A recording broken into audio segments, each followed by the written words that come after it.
Mummy का ग कसली तयारी होते?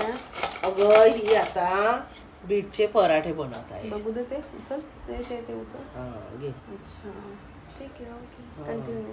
रेसिपी सांगशील कसं बनवते ठीक आहे? झालं याचा किस केला आता बीटचा. हां याच्यात मग आता काय काय टाकणार सांग मला. आता आता काय काय टाकणार आहे तू यात निशू?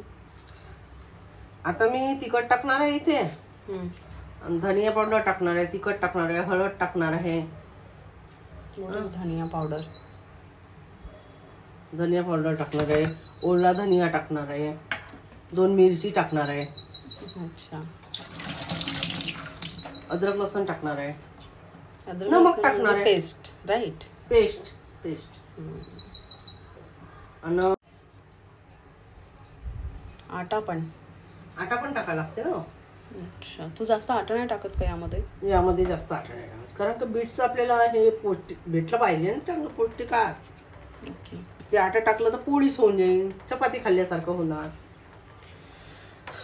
त्यासाठी मग मी जास्त आटा नाही टाकत. आता हे टाकणार मग त्याला मिक्स. काय आता मिरची पण तिखट टाकल्यानंतर मिरची सुद्धा टाकावं लागते परत. टाकलं ना तर त्याच्या कसं चांगलं हे येते मग फ्लेवर. असं मिक्स करायचं. पाणी पण टाकायचं का? पाणी टाकावं लागते.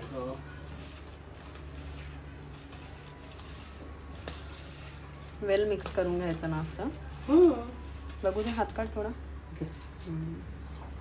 थोडा आटा कमी टाकला असं ते आटा टाकून देते. झालं का मिक्सर? झालं पराठ्याचं? हो मिक्सर झालं. आता मी पराठा इथे टाकणार आहे. बघू कसं पराठा असं बनवावं लागते, इथं टाकावं लागते, मग त्याला असं करावं लागते, थोडं थापावं लागते त्याला हाताने करावं लागते त्याला. गोल गोल गोल गोल करावं दोन्ही लागते. साइडनी. ये बन गया है पराठा.